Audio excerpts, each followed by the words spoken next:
When you were eating grapes and lettuce, were you thin?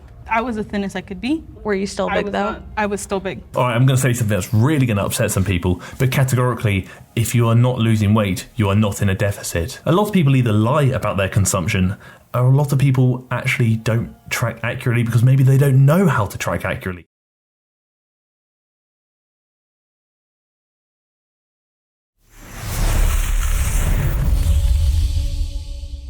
I'm here to ruffle a few feathers because today we're going to be talking about, is being fat a choice?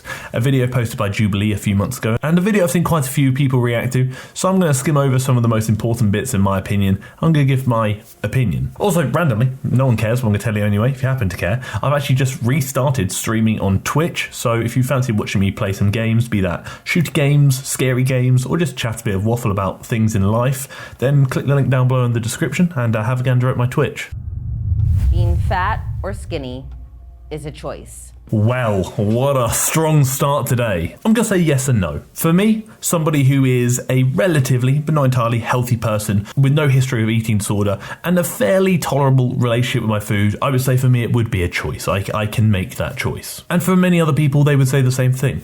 But, for example, when you're taking into consideration mental health, let's say, for example, you're struggling and suffering with an eating disorder, such as anorexia, I don't really think it's as easy as saying you choose to be like this, because I don't think you always do. After having spoken to many people about this, there are some people who will admit that during their period of eating disorder, they would latch on to their eating disorder as almost comfort and safety because it is what they knew, and they found it really hard to let go of it. And that's actually quite common. It can actually be really hard to let go of your eating disorder. In actual fact, with mental health, again, I can only speak from my perspective and the perspectives I've heard, obviously, but a lot of people do say the same thing, where they really find it quite hard to let go of whatever disorder or struggle they may be facing. It almost becomes a part of them and they almost find comfort in it. And that's something I've experienced myself, but I know it doesn't apply to everybody. So in that sense, I wouldn't say it is as easy as saying, yes, it is a choice, because for some people, actually, I don't think it is. Just like going to someone and saying, it's your choice to be depressed, because actually, sometimes it's not. Sometimes maybe it is, maybe it is, I'm not unsure,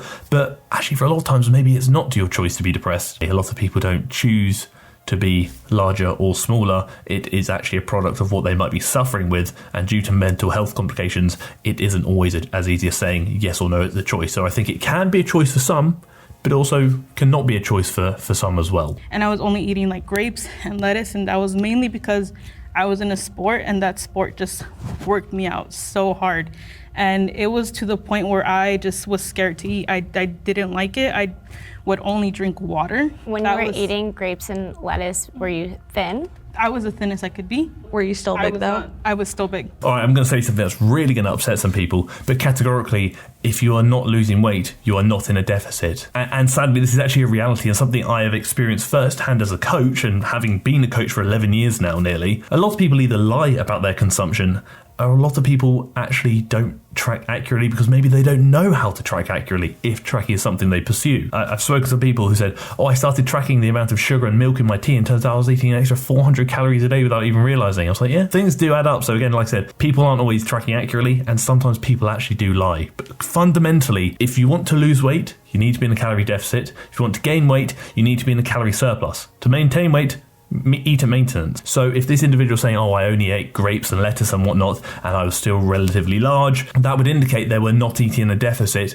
And to achieve a surplus or a maintenance of only grapes and lettuce, you're going to have to be eating a shed load. And again, I've said it before and I'm going to say it again, no, your thyroid is not ruining your metabolism, and no, PCOS is not ruining your metabolism either. As somebody with an underactive thyroid that is not medicated, doing anything about it, like I said in previous videos, I lose weight on 3,700 calories, I maintain weight around the low 4,000 mark, and I gain weight anywhere from about 4.5 to low 5,000s. In theory, my thyroid should, based on what you would assume being underactive, make it really hard for me to lose weight and really easy for me to gain weight. Not at all. It's actually the other way around. I find it really easy to lose weight, really hard to gain weight. But that's not because of my thyroid, that's just because of how tall I am, how much I weigh, how active I am. So many factors. Very quickly, if you're still here, please do consider clicking the red button down below to subscribe to the channel, and maybe even join the TFNL Discord, which is always linked down below in the description. I was supposed to get blood tested probably when I was very, very young, and I never did. And they had mentioned that it could have been because of my weight and how that connects with my thyroid. Goes on to what I just said about the whole thyroid thing. I'm sure there are some people in the world where they may have a medical problem that does really mess up their metabolism,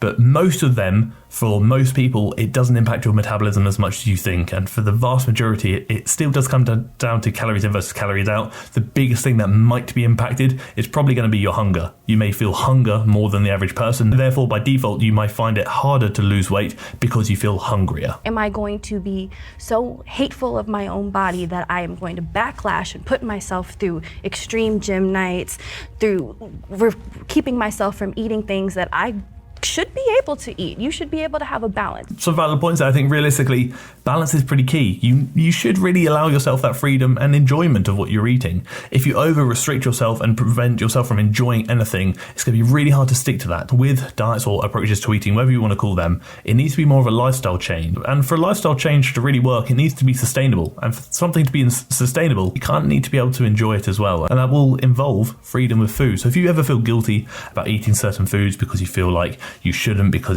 it's not right, it's bad food, it's not clean, whatever it may be, you feel guilty, please don't. If you deprive yourself of too much, whatever you're trying to achieve, it's likely going to become harder. If you allow yourself a bit of balance, a little bit of freedom, and also a little bit of kindness, maybe you'll actually reach your goal a little bit quicker, just purely because it's a bit more sustainable and you can remain more consistent. Linked down below are a few things you can apply to work with me, Ryder, or Beth on a one-to-one coaching basis where we can help you work towards your goals. You can also join the TFNL group coaching, which is a lot less hands-on, but it still gives you a good program to follow whether you're at home or at the gym, or you can have a gander at any of the TFNL workout guides, which are always linked down below in the description as well. I think people view models and Instagram people and all of us who are plus size and proud as we're pushing this obese lifestyle. Yes. No, I'm pushing the fact that this is what I live in. This is my life, and I need other people who feel this way to say, hey, I want to be able to wear clothes that look cute too. Sadly, there are actually people pushing that lifestyle.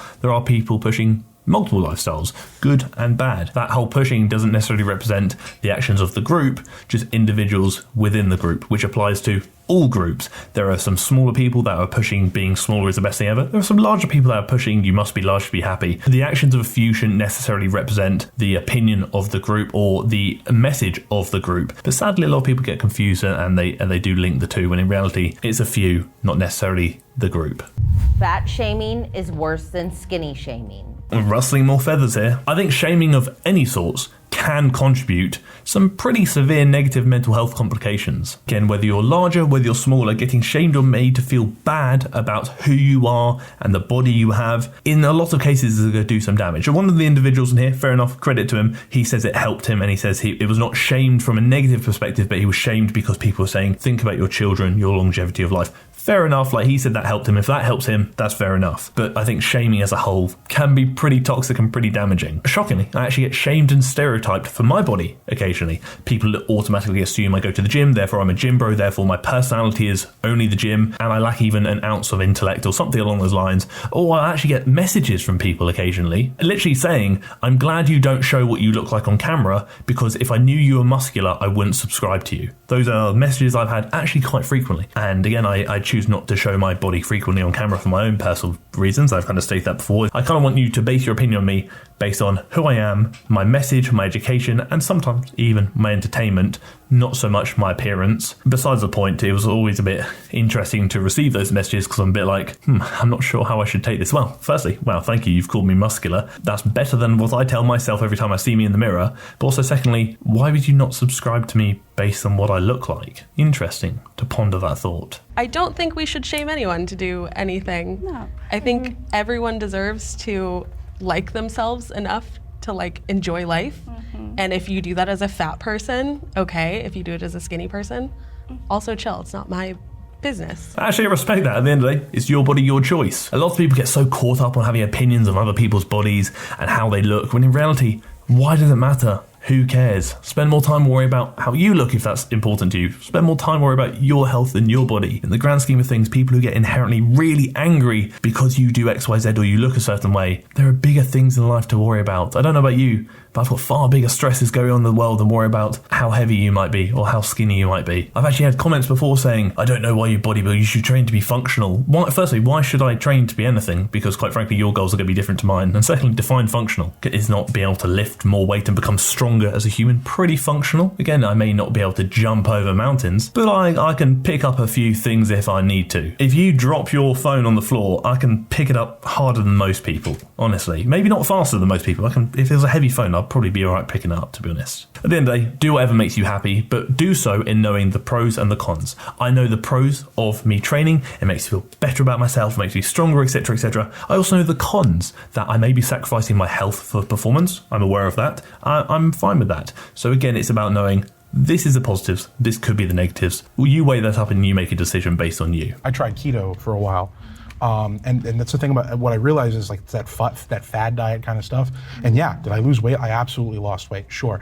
I didn't keep it off. And the reason I didn't keep it off is because diet culture is about turning the word diet from your overall eating into an activity that takes place over a period of time. In theory, anything works, provided it essentially follows the principles that align with your goals. For example, any diet will work for weight loss, provided it puts you in a deficit, so a calorie deficit. Any training program will work for muscle gain, provided it's done with sufficient intensity and follows the basic principles of hypertrophy. And oftentimes when people kind of go on these like fad diets, they do lose weight. Oh, fantastic, keto was amazing, I lost loads of weight, but I gained it all back. Because again, adopting that diet approach rather than lifestyle approach typically isn't very sustainable, and that's something I spoke about earlier on. And that's actually something that's heavily featured in an upcoming nutrition guide I'm going to be releasing next month in April, speaking about the importance of sustainability. So well and good saying, diet A will get you there in 8 weeks, but diet B will get you there in 16 weeks. If you can't stick to diet A, it's not going to get you there in any weeks. But if you can stick to diet B, at least it's actually going to get you somewhere. I think diet culture can be inherently extremely toxic and problematic, is that it thrives on just that.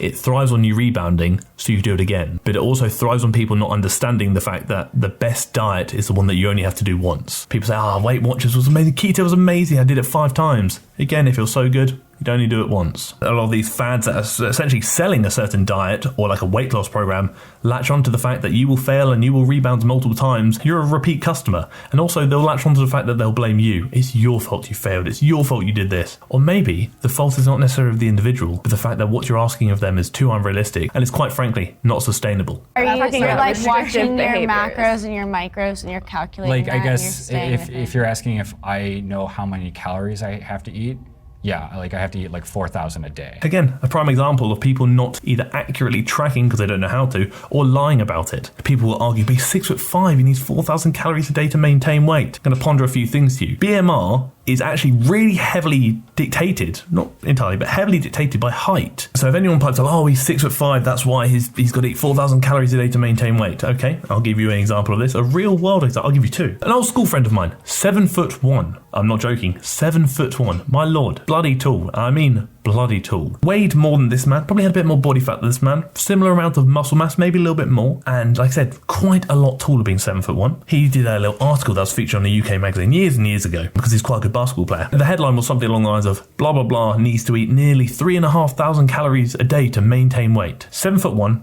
at a higher body weight, needing to eat 500 calories a day less than this individual to maintain weight. Doesn't really add up. I maintain weight around the 4,000, maybe low 4,000 mark, similar to this individual. He's a little bit taller than me. He's about 2 inches taller than me. I'm roughly around 6'3"-ish. I think he said he weighs about 140 pounds. I weigh about 100 pounds more than him. He argued our maintenance is the same. Doesn't quite add up, does it? As a whole, do I think being fat is the choice? Well, I've kind of already answered this at the start of the video, so if you made it this far, hats off to you. I respect it and I appreciate it. However you deem it, everyone's going to have an opinion. There is definitively no right or wrong. I'd love to hear your opinion in the comment section below, but I also really request you be respectful. There will be people who disagree with my opinion, but also people who agree with my opinion. Whether you agree with me or disagree with me, fantastic. I appreciate you either way.